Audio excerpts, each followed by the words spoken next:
भाई फफड़ाना और आसपास के गांव के जितने भी लोग हैं उन सबको मेरा हाथ जोड़कर नमस्ते। ये वीडियो सिर्फ मेरे गांव के लोगों के लिए है या उसके आसपास के गांव, और इसमें दुपेडी, पदाना, सालवन, बड़ा, गोली, माजरा, इधर से मानपुरा, पाडा, जलमाना, ठरी, उपलाना, असंध, असंध के आसपास गंगा टेढ़ी पोपड़ा और वो जितने भी और गांव हैं जो मतलब सबको मालूम है कि मेरे गांव के आसपास जितने गांव लोग हैं जो या तो 2 मिनट के रास्ते पे हैं या 5 मिनट 10 मिनट जिनको लगते हैं वहाँ पहुँचने में फफड़ाना में, ये उनके लिए है। हम लोग एक नई मुहिम शुरू कर रहे हैं जो गांव को बचाने वाली मुहिम है, वो अपने गांव से हम लोग शुरू कर रहे हैं और उसमें पहला स्टेप हम लोग गांव में करने जा रहे हैं, क्योंकि इससे पहले मैंने कोशिश की थी कुछ लोगों के माध्यम से, लेकिन वो नहीं हो पाया।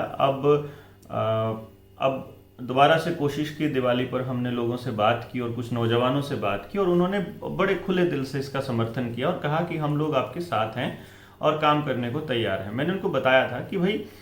किसी भी गांव में मैं नहीं रुक पाऊंगा और कर पाऊंगा, लेकिन मैं यूथ तो तैयार कर सकता हूं ना, युवाओं को तो मैं बता सकता हूं ना कि आप अपने गांव को कैसे बचा सकते हो और अपने जो आने वाली पीढ़ी है उसके लिए क्या रास्ता अख्तियार कर सकते हो। तो इसलिए हमने ये प्लान किया था कि हम एक मीटिंग करेंगे। हमारा वहाँ तीर्थ स्थल है फड़गू दादा, और तो हम फड़गू पे इकट्ठे होंगे। वहाँ से 20 30 50 जो जितने भी लोग इकट्ठे होंगे, क्योंकि हमने सिर्फ मोहल्ला वाइज जाके मैं जिनसे मिला था ऐसे बने 50 लोगों को चिन्हित किया था कि आप लोग आइए और इस मुहिम का हिस्सा बनिए। तो उन लोगों को तो मालूम है हम क्या करने जा रहे हैं, पर जिनको नहीं पता हम क्या करने जा रहे हैं उनके लिए मैं थोड़ा सा आइडिया दे देता हूँ कि 14 को हम लोग इकट्ठे होंगे। वहाँ हम एक रेजोल्यूशन रखेंगे गांव के सामने कि हम एक ऐसे एजुकेशन सिस्टम पे काम करना चाहते हैं जिसके अंदर गांव का हर बच्चा इस दिशा में आगे बढ़े और उस तरह से ट्रेनिंग हासिल करे अपनी ज़िंदगी की कि एक तो मुश्किल वक्त के अंदर जितने भी परेशानियां उसको आती हैं उनसे वो लड़ना सीखे, फिर उसका जो रियल टैलेंट है उसको पहचाने, हम लोग पहचान के उसको उसी दिशा में ट्रेनिंग देना शुरू करें और गांव के अंदर वो रिसोर्सेज लेकर के आए जो उसको इस तरह की ट्रेनिंग प्रोवाइड करते हों, और फिर उसको कमाई का रास्ता भी बताएं कि तुम्हें कमाई कैसे करनी है। तो अगले 5-7 साल में हम एक ऐसा लूप तैयार कर दें जिसके अंदर खेती करने वाले बंदे को और जिसके पास कोई स्किल है उन स्किल वाले लोगों को एक प्लेटफॉर्म पे ला करके हम सारे काम अपने गांव के अंदर ही करना शुरू कर दें। तो इस दिशा में काम करने का प्रयास है हमारा। आप भी अपने गांव के अंदर इस तरह की कोई मुहिम शुरू करना चाहते हो तो आप आकर के उस दिन 14 तारीख को गांव के लोगों वहां बैठ करके और शुरुआत देख सकते हो। मतलब मैं आपको ये नहीं कहूंगा कि आपको अपना काम छोड़ करके आना है, क्योंकि 14 को बहुत छोटी मीटिंग हम कर रहे हैं जिसका कोई बहुत ज़्यादा संख्या बल की हमें ज़रूरत नहीं होगी। हम फिर डोर टू डोर करेंगे, हम गांव के हर घर तक ये बात लेकर के जाएंगे कि अभी हम लोग अगली मीटिंग कब करें।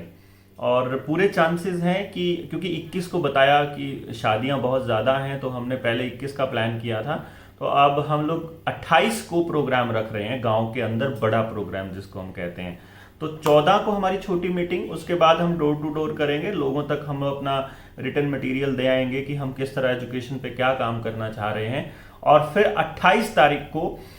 बड़ी मीटिंग है और फिर हम पूरा गांव इकट्ठा होगा उस 28 तारीख वाले प्रोग्राम में। तो मेरी आपसे रिक्वेस्ट ये है कि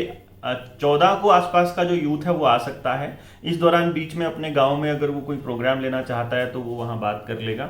और इस पता लग जाएगा उसे हम किस दिशा में काम करने जा रहे हैं। और 28 को फिर पूरा गांव इकट्ठा हो रहा है, तो आसपास से अगर 8-8 10-10 गांव वाले आ जाते हैं, मान लीजिए 10 लोग जबाड़ा से आ गए, 10 लोग जयसिंहपुर से आ गए, 10 लोग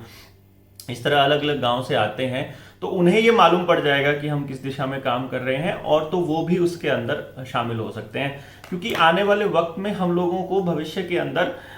एक ऐसा लूप तैयार करना है गांव का जिसके अंदर हम एक क्लस्टर बेस जो मार्केटिंग सिस्टम शुरू करने वालेंगे कि जो हम प्रोड्यूस करेंगे गांव के अंदर, चाहे कुछ भी है, चाहे स्मॉल स्केल इंडस्ट्रीज के थ्रू हो गया, टैलेंट रिकॉग्नाइज करके उसको उस दिशा में ट्रेनिंग दे करके और फिर इस्टेब्लिश करके हो गया, चाहे खेती के दूसरे प्रोडक्ट्स हैं जो हमारा प्लान ये है कि खेती का कोई भी प्रोडक्ट वहाँ से कम एक प्रोसेसिंग के बाद जाए। ऐसा ना हो कि हम गेहूं किसी को नहीं बेचेंगे, हम सीधा आटा बेचेंगे, और हमारा गेहूं भी ऐसा होगा कि जो ऑर्गेनिक होगा, जो इस तरह से नहीं होगा। तो हमें क्यों ऐसा होता है कि गांव का आदमी तो 18 रुपये, 16 रुपये और 20 रुपये अपने गेहूं बेच रहा है, और वही 50 रुपये किलो उसका छोटा भाई किसी शहर में खरीद रहा होता है किसी कंपनी का आटा, जिसमें प्रिजर्वेटिव मिले होते हैं, जिसके अंदर इतना कबाड़ मिला होता है जो उसको बाद में कैंसर जनक होता है। तो इसलिए हम ये प्लान कर रहे हैं कि 28 की मीटिंग के लिए आप लोग तैयार रहें, और जितना हो सके अपने आसपास के लोगों को बताइए कि 28 नवंबर को फफड़ाना में बड़ी मीटिंग होने वाली है, जिसमें गांव के लोग इकट्ठा होंगे और अपने लिए कोई प्रस्ताव पास करके किसी दिशा में काम करना शुरू करेंगे। तो इन्हीं सब शब्दों के साथ मैं अभी के लिए तो इतना ही कहूँगा। फिलहाल आपका काम है अपने आसपास लोगों को बताइए, ये वीडियो है इसको डाउनलोड करके भेजिए, या आप लोगों को वैसे इसका लिंक भेज दीजिए जितना भी हो सके, और फिर उन लोगों तक खबर पहुंचेगी तो जो भी जागरूक लोग हैं वो वहाँ ज़रूर पहुँचें, और पहुँच के फिर अपने गांव के लिए काम शुरू करें। धन्यवाद।